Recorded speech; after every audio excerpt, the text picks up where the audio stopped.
Hey, I'm Luke Kerner, and we're here at BTC Miami, which is one of the largest conferences in the United States. For today, this is definitely the center of the crypto universe, so it's great to be here. And also, Miami is an epic city in terms of the history of crypto, because the coming out party of Ethereum was here a few years back.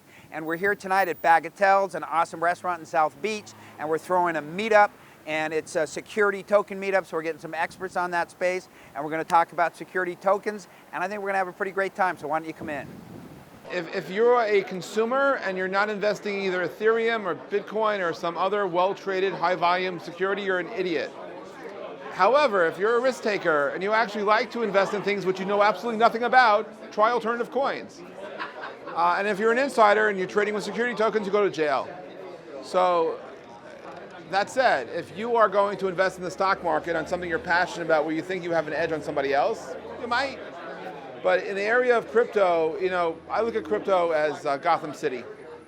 I happen to be friends with Batman. But once you get into Gotham City, it's really hard to get out. So if you're going to come in with your Ethereum, with your Bitcoin, you decide to go on some alternative exchange and buy some crypto, yeah, good luck selling it. Good luck having liquidity. Good luck actually finding someone who doesn't rip you off on commissions, not only purchasing, but getting the hell out of Gotham. So you're stuck. So welcome to Gotham City. I'm Jeff PULVER. I'm the new mayor. Yeah, I've been doing technology PR for 20 years, and we see lots of waves of exuberance. And whether when I first started in the .com era, and more recently the ad tech explosion. Everything jumps forward really fast, and we get ahead of ourselves, and we get caught up in talking about new, and things get ahead of themselves, and eventually they settle in a little bit. I think crypto's seen a lot of the new excitement. It's jumped forward. It's going to settle, but then it's going to jump again, just like both of those did. It just has to, kind of find its footing. It never looks quite like you think it's going to look in the end, at least not after the first stage, the early innings. I've seen a lot of waves in technology all the way back from software as a service when it was new in, call it 2002, to the advent of mobile, and we actually pivoted our entire business towards mobile in 2007. And now we see, what's happening with the cryptocurrency space and specifically around blockchain technology and distributed ledger technology. And we feel it's a very, very exciting time.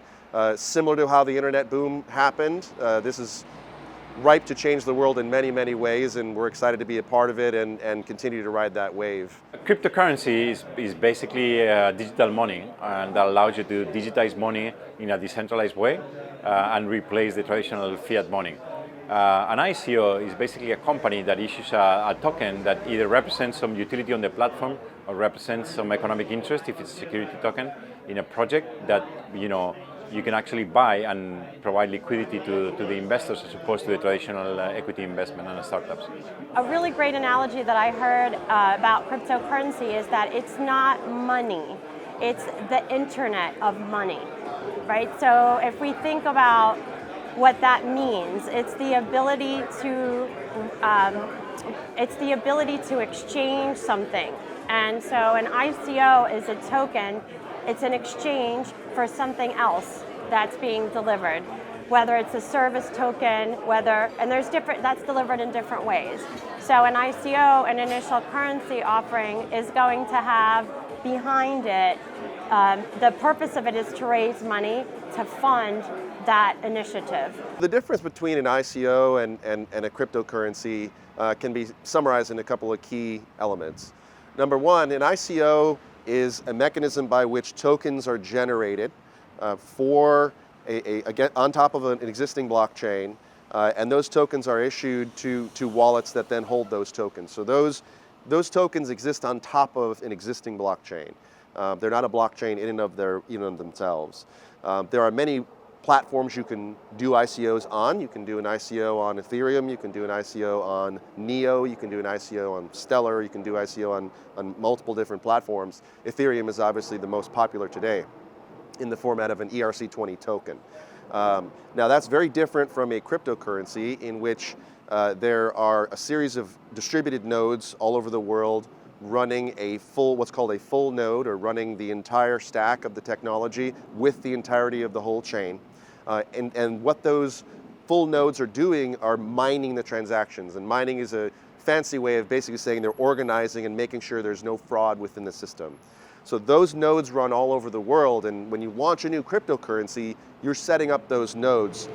The first transactions that are created are called a genesis block. It's a fancy name for just saying the start of the chain. And so that chain basically then continues on forever. So the Bitcoin chain starting back in 2008, Ethereum chain starting in, I believe it's 2012-ish, 2013. So those chains continue on over time, and the value that's exchanged inside of those cryptocurrencies happens through those full nodes that are running inside the system. It's very different than an ICO. Now, an ICO is great for raising funds. It's also great for doing multiple different types of tokens. So you can do utility tokens. You can also do security tokens. The difference between investing in a traditional ICO with a utility token versus investing in a security token offering is that with a utility token, you're basically betting on a future global economy that doesn't yet exist. It's like somebody's vision. They wrote it down in a white paper. In the future, all logistics payments will be done via Logiccoin.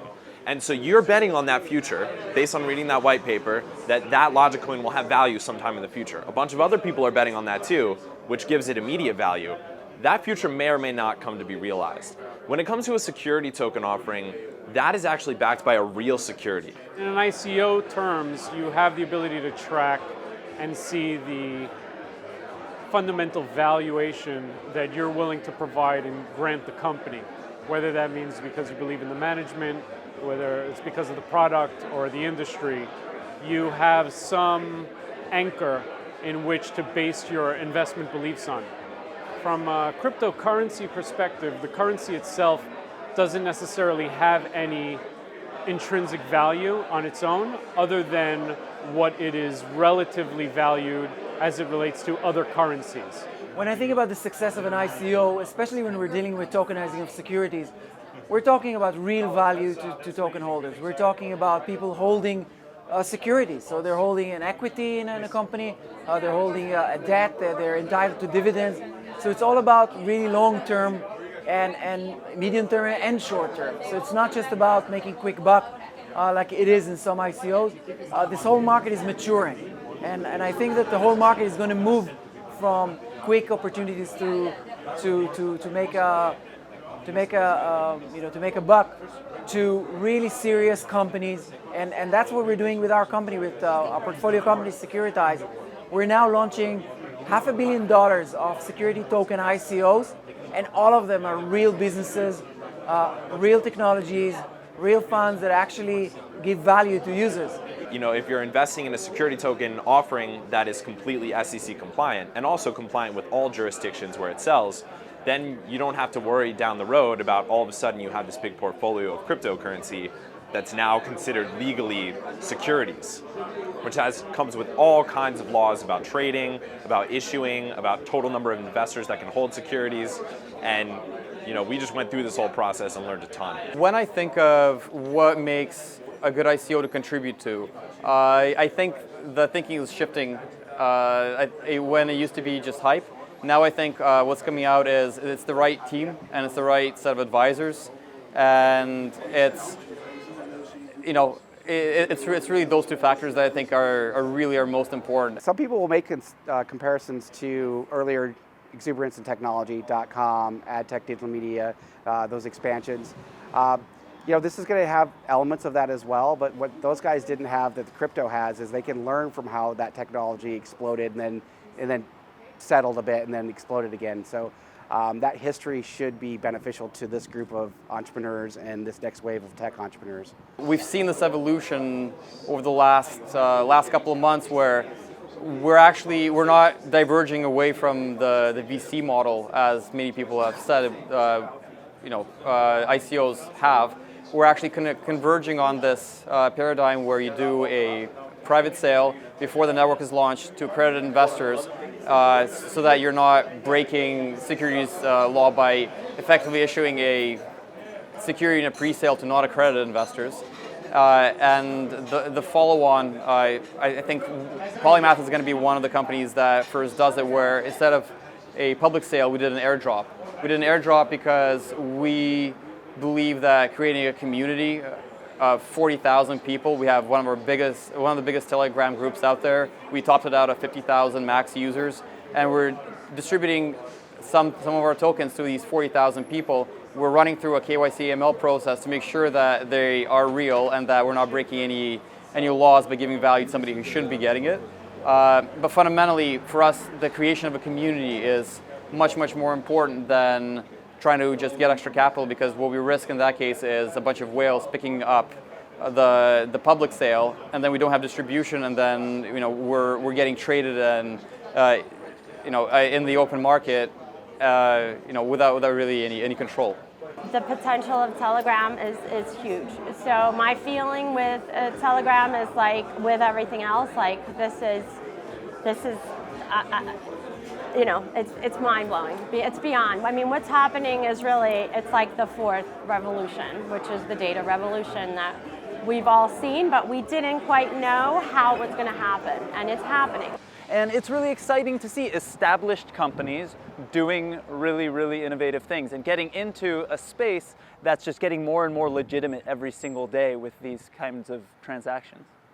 The crypto community is amazing. It's young, energetic, intelligent, driven, and looking for change. It's as much a representation of a political and social movement as it is economic. It's people that want to change the world and make it work the way that technology can help us and interpersonal relationships where they can take us.